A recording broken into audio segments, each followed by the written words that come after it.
All right, so sit up straight and tall. There is more rather than less. It's funny, if you actually think about it, I'm working on some writing about the limits of mind, right? And if you really think about your mind, it literally is completely ineffectual without the body, right? It actually can never get anything directly into the world without it happening through a body. So it's a master of indirection, right? Like so, and because of that, that's its strength, right? Because it's got the space between what's happening and your sense of self, right? That's exactly its potential, right? And so it makes sense. Now I'm going to tie it to something slightly more practical, that BKS Iyengar thinks the brain needs to be passive in all asana so it can maximize what it's receiving, so it can maximize its connection, because the connection between you and the universe is already happening. It's already completely got all its potential to be here. So this is different than, like, letting your brain be passive is different than emptying your mind or stopping your thoughts or becoming aware of something. So the passivity that's essential in the realization of connection, right, is also essential. In order to do that, you have to allow your disconnection, right? So this is why Bhikkhus Iyengar, I think, is talking about the brain becoming passive, and why yogis are in asana, and why yogis are trying to talk about the importance of dissolving the ego and dissolving judgment and slowing down the oscillations of mind and a whole bunch of stuff. Because if it is the case that we're already as connected as we'll ever be, that's going to, because of the structure of how things are, what I believe about that connection doesn't create more connection. It allows the ego, me, to receive it.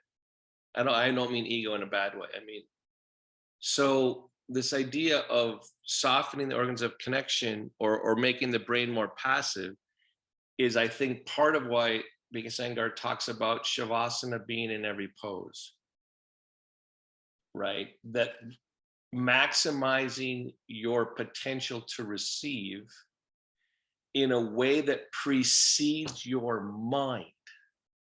Remember, this mind is just happening that makes meaning in your world, but the brain is going to be purely receiving through the senses and exchanging. So whether your mind's aware of it, right? And so when you think about Shavasana, and then how often, at least for me, and I don't know about you, but the key instructions in Shavasana for me begin with the organs of perception, the places where my brain is receiving information in a way that my mind can judge. So let's take some time to think about what is the sensation of the brain being passive, not just the mind. Okay, so if you can stop mental judgment, that's the mind getting less active. And an overactive mind would be associated with anxiety, right? Would be running and spinning. But the brain might be being affected by things like softening the skin on the forehead,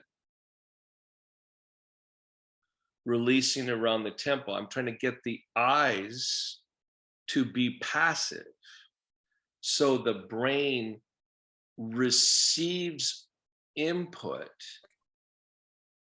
without making unconscious judgments. So, we're wired for threat, right? So, like if someone were to be throwing a ball at me right now and they were to come into my peripheral vision, I would probably flex and try to block it without me having a conscious thought, right? So, but the observer in yoga, the philosophical observer, the pure observer, is going to let everything be equal without just being connected to threat or survival. So when you start to just try to soften, right? And I don't know about you, but for some reason, when I start to feel, try to let my cheeks deflate, but then try to feel a level, and this is just me, I don't know if it works for you, that there's space between the skin on my forehead and my skull as my temples soften and my cheeks get hollow. Then my lips are together and my teeth are slightly apart.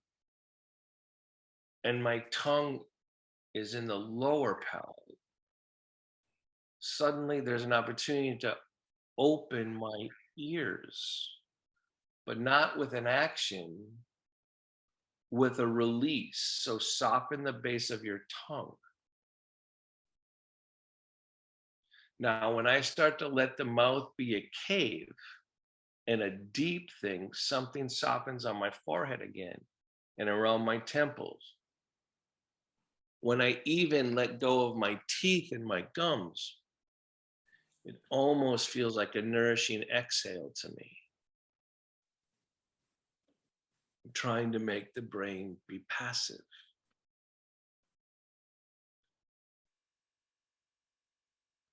Relax your belly to relax your throat. You mean this quiet should be in my whole body? I can receive it.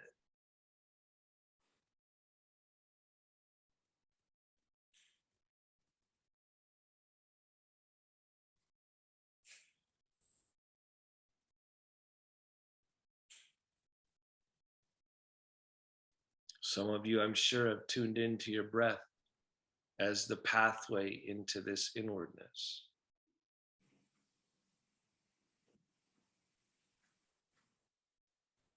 Don't forget the outsides.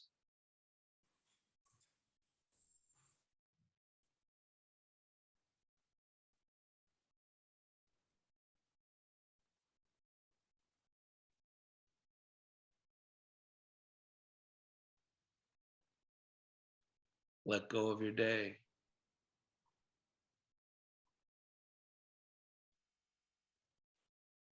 Prepare your mind to do yoga.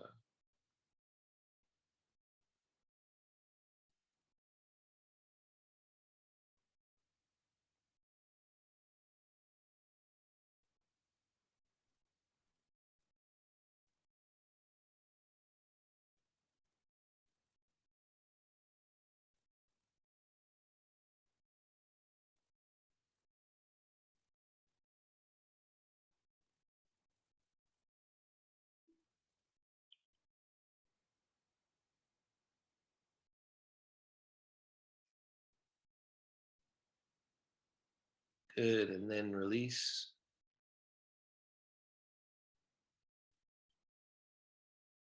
Open your eyes. I purposely didn't start to teach the asana part of centering, right? Because I want to say a couple more things about the receiving state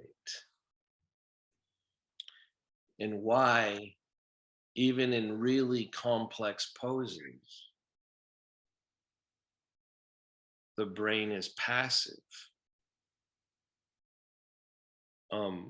And remember, there's a story I always tell about watching a video of BK Sangar teaching one of his best students, Patricia Walden, and she's in a very intense back bend, Urdhva, and she's under a trellis, a horse, that's a yoga prop.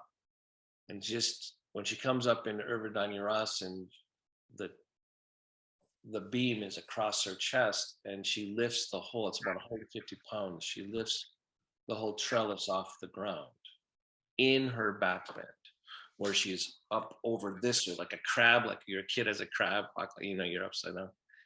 And she's in this incredible, and she's a skinny, tall woman, like where she'd have that strength. Anyone that's done Urdhva or watched it, it's very awkward and it's hard to organize your strength in that pose, right? Your arms are over your head, you're upside down, your head's tipped back. It's weird. And where this really skinny woman is lifting up this trellis in Urdhva is insane, right? Like you're like, how? And because Iyengar is standing there and he goes right in her face and says, so what's happening in the center of your chest? And Patricia says, Shavasana. I'm still processing that exchange. So part of what you're hearing today is a continuation of me wondering about what that can be. And I've been trying to hint at this and share this with you for about a year. Different ways I've been processing this truth, right? So when we centered right there, and we talked about the brain being passive, because when I saw that, I also heard him in another interview say something about that the brain is passive in every pose. And he said it early. It was like in the 70s. The video was from the 70s or something. And I've thought about that in relationship to those two stories, right? And so this idea, and then I think about, what's the sensation of making your brain passive? Not your mind quiet, your brain passive, right? Which is different. At least I've come to the conclusion that it's different, right? So when we're talking about softening the organs of perception, right? I think you're doing some of the outward things with your body that allows your brain to be more passive, so your mind judges less. So you've heard me say in the past, notice as you quiet your mind or go inward and you feel more rather than less. Those words are, how do you feel more? Remember, I don't say think more rather than less. I say feel more rather than less. Right? So recognizing or feeling sensation is more passive for the brain. You're noticing what's occurring. And I don't mean emotions, but I want to say make the feeling of falling inward become a sensation. Learn it as a sensation. So as you sit up straight and tall, right, there's certain things that I can do with my body that make me aware of the sensation of falling inward. One of them is softening or being aware of the space between my shoulder and my ear. One of them is locating myself in the room and feeling what's behind me. Do it. Let those things in. Because one of the paradoxes of Shavasana, and I hope you've had this experience, as you fall inward and kind of lose yourself in space, isn't there also a strange feeling of expansion? Right? So when you really go inward, and in Shavasana, you start to feel connected to everything, not just falling away from everything. Usually the sensation is so strong it makes us fall asleep, right? So when the brain gets passive enough, sleep comes. It's not just the mind that needs to get passive. So if you have trouble sleeping, you should try to be softening the brain, not just quieting your mind. And that's why some of these shavasana techniques helps you fall asleep. So this idea of falling away as you become passive, but connecting that to a sensation of outward expansion, that's asana.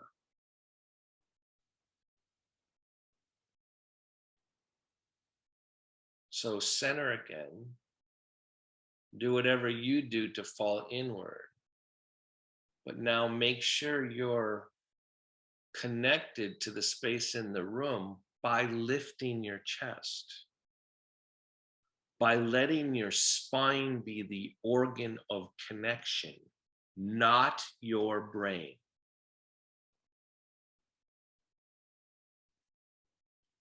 Letting the body show you connection, not your judgment.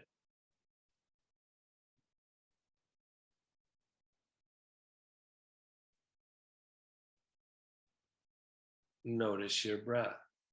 So I hope, without me instructing, you're starting to feel some alertness in your spine.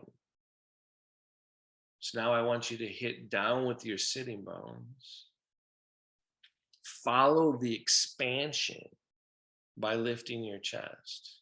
Notice that the inhalation helps you expand, and the exhalation helps your spine elongate, both down and up.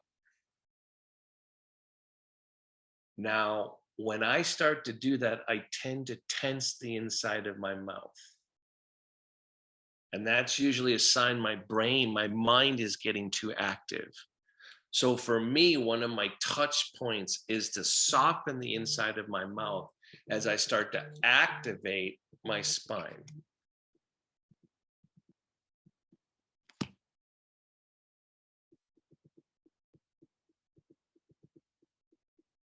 Stay balanced in the room by opening the space between your ears and your shoulders. Open to the space behind you.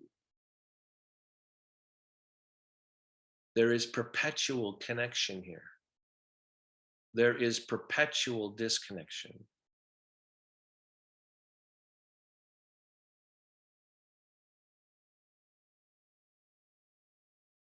Good. And then let your spine become dull. Drop it like you sit most of the day, and drop out of connection.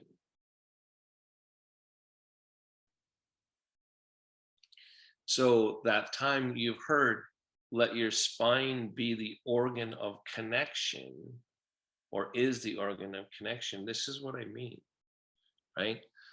So now asana, the goal of yoga, I'm sorry I'm coming out pretty deep today, right? But the goal of the limbs in yoga is to get the inward connection to be simultaneously outward. So when Iyengar says there's shavasana in every pose, in every outward action, there's an inward sensation. That's the key to asana and to yogic realization. And so much so that it's even called a limb, pratyahara, the withdrawal from the senses.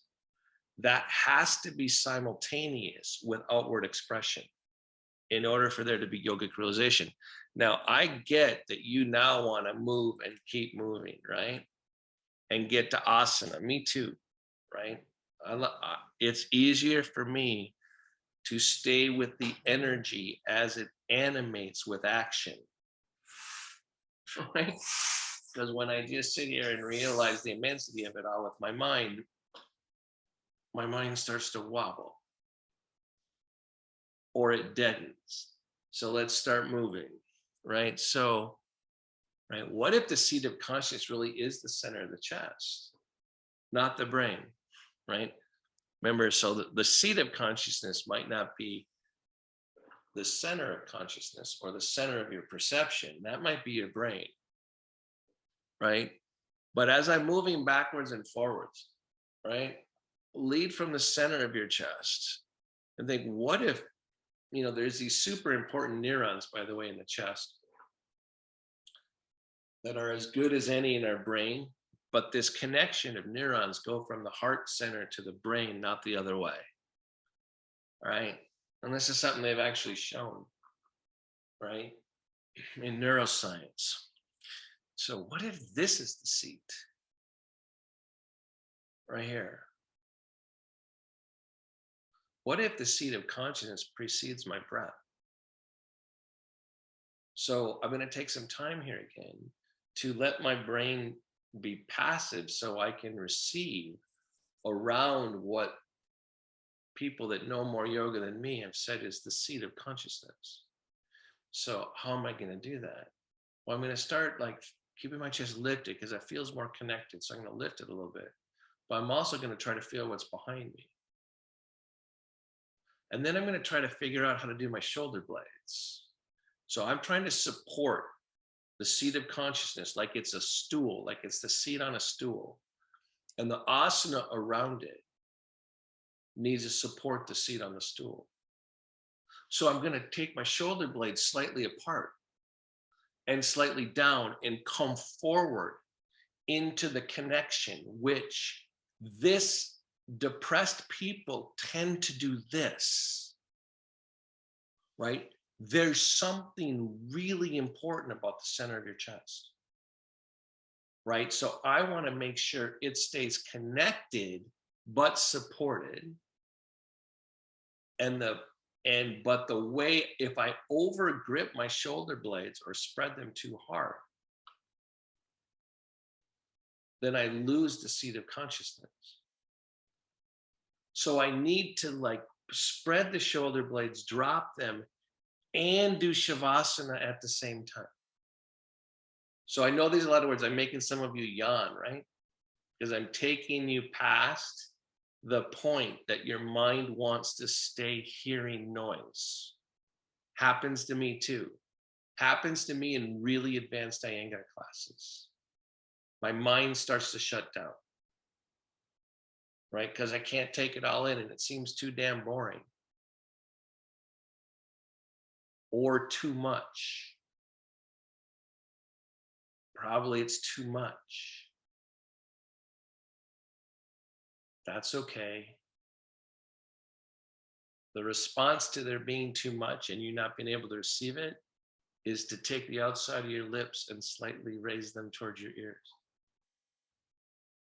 Right? That's the response. So in order for me to keep myself aware when that's happening, I push in on my own knees. I make sure I include grounding here. Because guess what? I'm smart. I've been practicing yoga a long time. I know what to do to support my consciousness. Do you? Do you know how to support not just self-care? Do you know how to support your consciousness?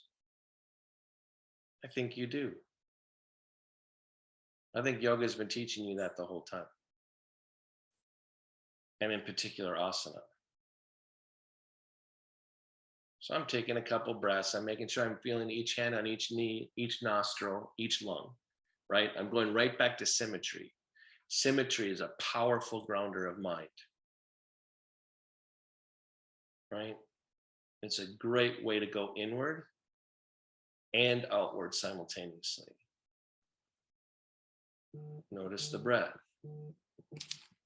All right, so this idea of watch the relationship between the inward dimension and the outer action being integral, and that the limbs, I'm trying to obviously teach you philosophy, some of the underlying curriculum of yoga in asana, right? So this balance between this inward dimension that I tend to be able to feel more when I do more yoga with the tongue in the lower palate and my eyes kind of dropping into my sockets. Remember, what I'm trying to do is get you to do Shavasana and asana simultaneously. right? And some of you are stopping at your breath as the way to reveal this. And it's more than that, because the seat of consciousness, in my experience, actually even precedes your breath, right? So this idea of supporting the seat of consciousness here. So as you feel the shoulder blades, the descending shoulder blades, come forward on your seat and feel your sitting bones. Remember, we're trying to build like the legs on a stool, but they have to go up toward the ceiling and down towards the floor, right? And out, right? So you're getting more balance on your sitting bones. You're realizing that when you drop here, you disconnect from the world a little bit too much, but you still want shavasana even as your chest is lifted. So as you're making more discipline between your shoulder blades, one of the ways I'm trying to help you feel relief, or not, that's not too much of an action that your mind's doing, is by drawing attention to your sitting bones and your feet. I'm trying to get shavasana by the seat of consciousness as you lift your chest, as you soften your jaw, as you feel the inside of your mouth, as you feel space here. Remember, I'm saying feel space here because I want the brain to be passively receiving. Now, the question is, can I coordinate that level of awareness that comes to me through pratyahara with the withdrawal from the senses? Can I integrate that with action?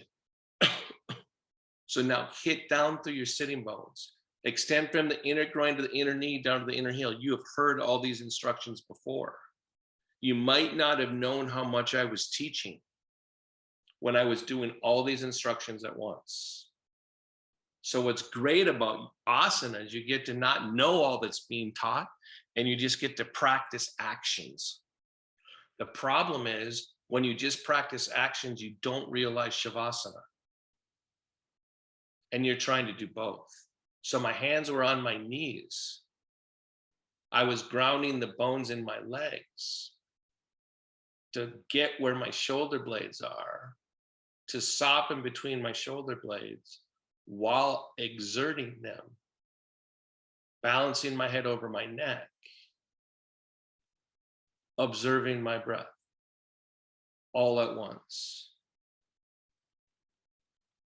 Too much for the mind to do, not too much for the brain to receive.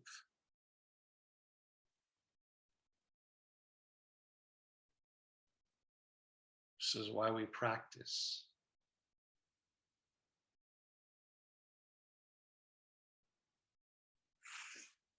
And then release. Remember, it's only the brain that gets whacked out by too many instructions, or the mind gets whacked out by too many instructions, right? So spread your knees. We're going to take up more space, just like we do every week. Now, I've given you a lot of words, right, to help you be able to feel the happening, really believe in the happening. So my legs are wide, my sitting bones hitting down. I'm pressing from the inner groin to the inner knee, to the inner heel, lifting my chest, connecting the inside of me to what's outside, not through here, but through here. And I'm wanting to feel. Now, I want grounding right now because this has been a lot of words, right? So I'm going to lean this way and ground one of my legs more. And at the same time, I'm going to elongate my spine. So I'm going to have grounding, asymmetry, elongation, strength, will, but I still need shavasana. So what are my touchstones of shavasana? My organs of perception. What are my touchstones of getting my brain to receive? The organs of perception. Awareness of the center of my chest and sensation in my base. and then release. I'm going to just notice, I hope you know which one of your groins is tighter or hips are tighter. So I'm letting that register. I'm going to go the other way. Because I know that as I practice symmetry, it helps my mind quiet. If you were to just do one side, it would feel strange. So I'm grounding down. I'm lifting my chest. I'm pressing down out through the back leg. I'm knowing that I'm more connected as my shoulder rolls back and opens, right? So I'm just feeling. Notice your breath. Good, and then release. And remember, that was because all these words for me, and I'm sure for you, needed action, right? So I want you to back bend. So I want you to come forward, and I want you to go back. So we're doing stuff. We do a lot. Can you take all of that damn complexity of words and can you put it into sensation? Can you notice so much that your brain has to receive and your mind doesn't have to do? Right? So I'm back bending up and over the back of my chair. Now that I'm here, I'm feeling the back of my chair, and I've been giving you a lot of instructions about the space between your shoulder blades, the seat of consciousness. So using that back of my chair as reference, I'm going to try to extra open behind the front of my chest to lift the front of my chest. And then release and come forward. Trying not to be dizzy, right? Because I just did that. For me, I did that really intensely. So I'm gonna rock back and forth a little bit, right? And then go from side to side. Because I want to not forget the feeling of like a nice, gentle breeze on my face and sunlight, right? As you're traveling so far inward, it's important to stay outward, right? And then forward and back. And then this time, inhale, take your arm up. Exhale around. Move. I've been twisting for weeks. Can you do it with your brain more passive as your body acts? So, and then come on back to center. So I've been thinking about and processing what the pure observer would be. Inhale, take it up. Exhale. Open. So if the pure observer isn't the doer, what's its relationship to asana? And where would it come from? Good, and then come on back to center. By the way, that was a hell of a sentence I just said, by the way. That was a hell of a question. If the pure observer isn't a doer,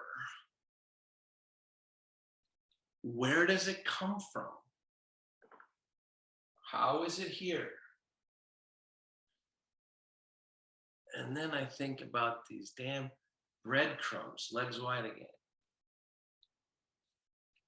It comes from maybe the brain being passive, shavasana realized, action and asana occurring. Patricia Walden's in Urdhva Dhanurasana, and she's doing shavasana in the center of her chest. So I am stringing beads here today, right? So I'm going to get even more active. So now I'm grabbing the back of my wheelchair. I got my forearm on the inside of my leg. I'm grabbing my foot pedal. I'm getting as much leverage as I can. And then I'm not going to use it. I could crank the crap out of this twist right now, right? I'm going to choose to elongate first, open the center of my chest, hit down with my sitting bones. This pose gets super intense before I turn anymore, right? And then I'm going to turn. Holy crimes. Suddenly, the whole tablecloth comes with me. Good. And then release. So, anyone that was here last week remembers the tablecloth analogy, right? If you don't, that's why you can't miss my classes. The images build, right? So I'm coming over. I'm grounding. I'm going to get even harder. I'm grabbing stuff. I'm trying to find the way that I'm going to get as leverage as I can. Potential to crank physically. And I'm not going to choose to make it too physical. I'm going to activate. I'm going to feel. I'm going to bring the whole room with me, because I'm not just a drop in the ocean. I'm the entire ocean in a drop. And as I turn, so does the world. Everything, the tablecloth comes with me if I receive it. Good. And then come on back to center. Put your legs straight in front of you. So one of the problems about getting active and more physical, I'm rocking back and forth because I just really cranked that twist, right? Is that if I really believe I'm in charge of the tablecloth, it feeds my ego as opposed to my pure observer, right? So I got to watch that with as much truthfulness as I can, right? How truthful are you about your own asana practice? It's hard. It's hard to be truthful, right? And when the poses get more complicated, I can totally see how they grow ego, because you think you're in charge of everything, right? All right. So inhale, take your arm way back, open it up. So this space is opening, right? But I want this open space to ground through the sitting bones. So the space between my sternum can actually feel Shavasana, can actually surrender. Now I'm going to continue the openness in the center of my chest beyond my fingertips. What do I have to do to get the space between the center of my chest and beyond my fingertips to be transcendent? Good. And then release. Don't we all kind of, maybe I hope, believe that somehow there's some sort of special energy, call it divine, that is actually in the center of our chest? So what would be the practice of getting that out into the world? I don't know, call it whatever you want. So again, I'm going to go inhale and go up. And I'm going to start thinking about this is the seat of consciousness. How am I going to get this energy to go right through my fingertips into space? I'm going to hit down through my sitting bones. My mind, my judgmental mind, is going to have to quiet. I'm going to have to feel into connection without lying to myself.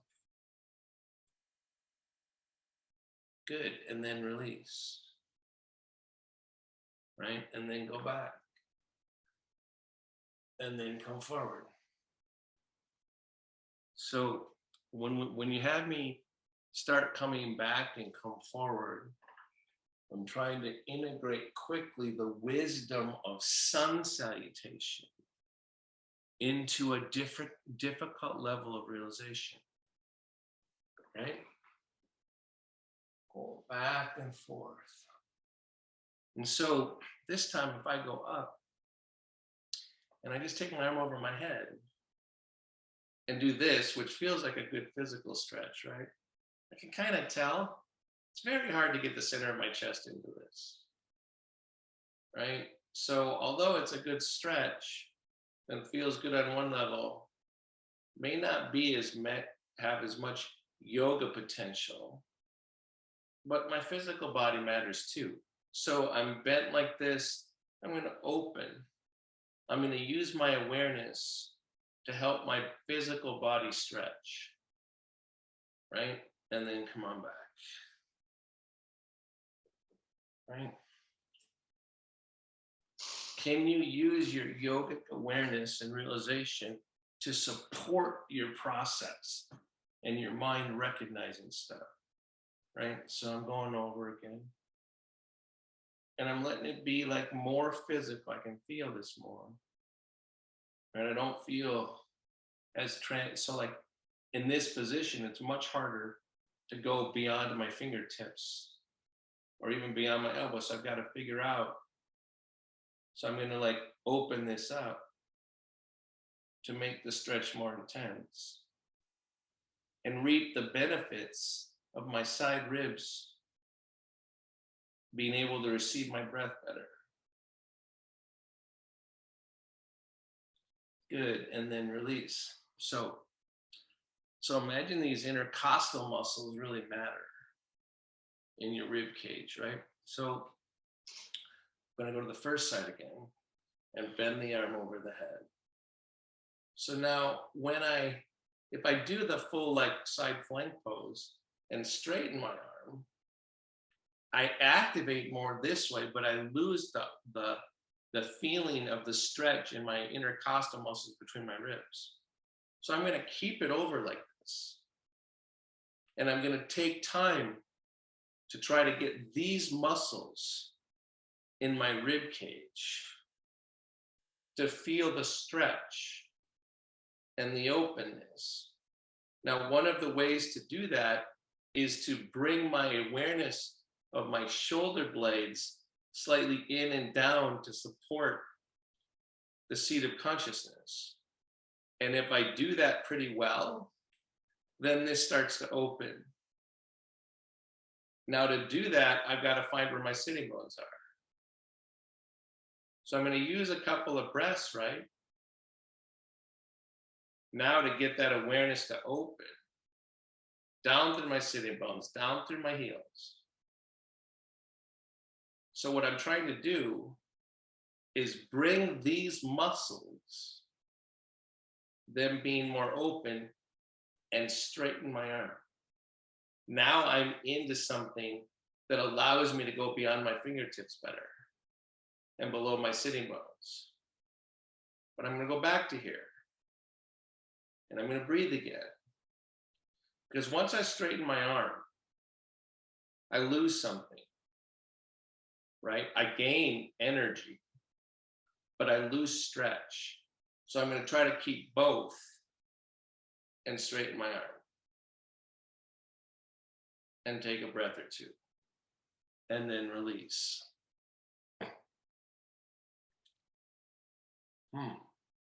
So I'm having a lot of adhesions here and like pain here. So that's a good one for me to do, to remember to stretch it. I don't know, like that's what I mean about as you start to learn these movements over and over, you can start using them for different things. So now I'm going to go over this way. My base is not as good as go over my head, right? Try to get these muscles here, right, to be part of what's happening. Feel the happiness of that stretch. I'm going to lean over onto this so I can feel safer, right? And so I'm trying to get that happiness here, using my breath to actually help my intercostal muscles open. Then I'm going to straighten my arm, trying to keep all of it with me. Then go back, make the stretch louder for my intercostal muscles. Straighten my arm and observe everything. Good. And then release. Come back into the center. I'm moving again because that was again pretty big. So I'm going to go back very gently now. Do a mini back. I took some strain in my neck there, on the front side of my neck. And then I'm going to come forward. I like this one. I feel safer here when I'm more grounded. I don't feel quite as exposed. Because we've done a lot of things that took our insides and put them into the world. So I'm like centering myself, knowing that the class is coming to a close. And then I'm going to back up and very gently, I'm going to twist, and not very much. I'm visiting parts of the class, right? Because I want all of it to come into Shavasana. Good. And then release. And then this other way.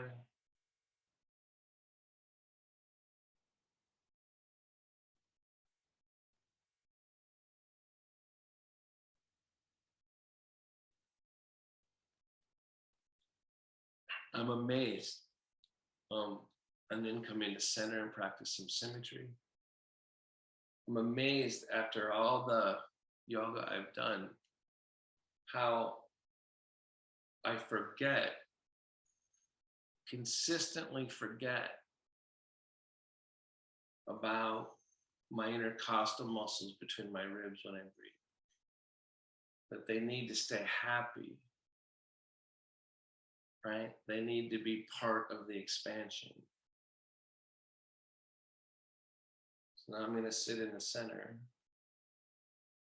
And remember, try to use symmetry to help your mind stabilize so your brain can receive more of the happening. Because we're preparing for Shavasana, which should have been part of every pose you did.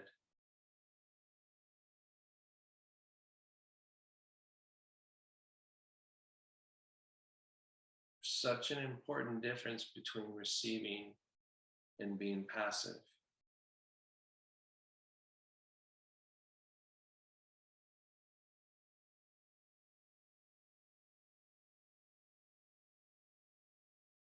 So I sit in my fullness of the asana practice, of the movement,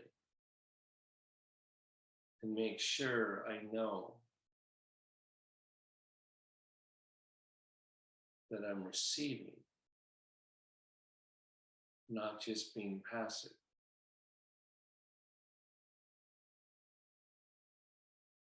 Helps to notice your breath.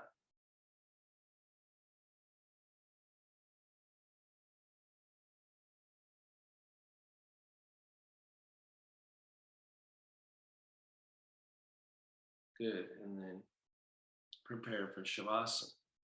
So I want to receive a little bit more passively there. Receive passively, which is different than being passive. So I want my chair to support me, my will to relinquish as much as it can, keeping my brain sensitive in the receiving. So that's why I touch my fingertips together.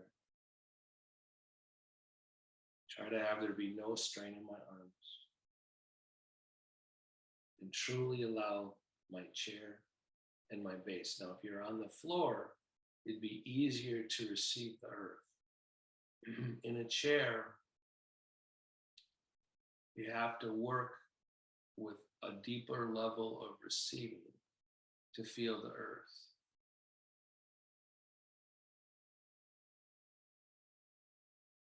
But something has to drop towards the earth in order to receive its nourishment.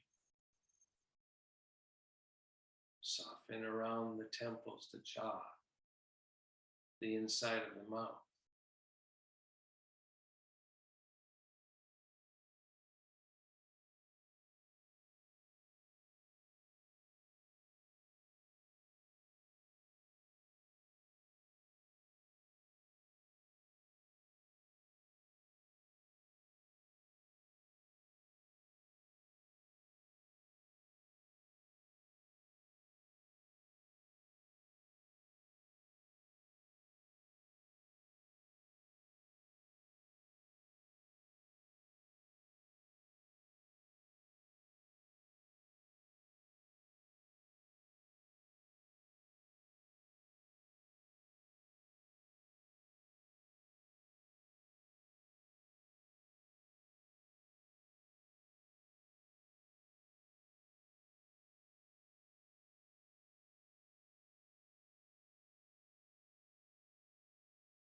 Feel your breath. Don't change it.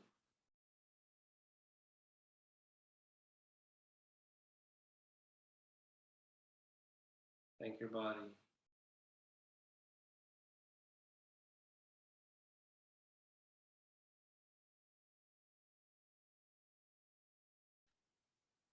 Thank it again.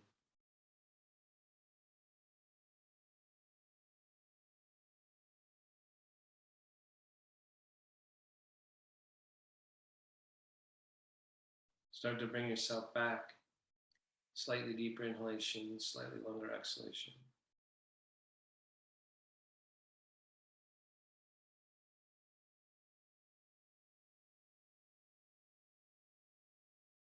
So like on your next gentle inhalation, let it support the way your eyes receive the light of what surrounds you. So the inhalation and the receiving are practiced together.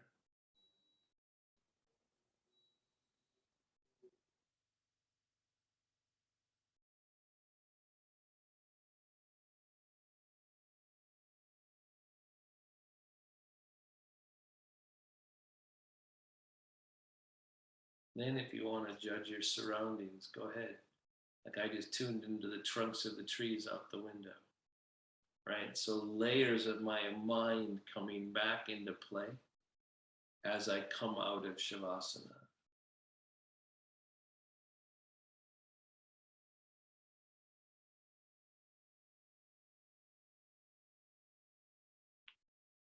One of the things that I learned from Shavasana is that the receiving never stops, right? You're always receiving, and it's actually supportive, the receiving.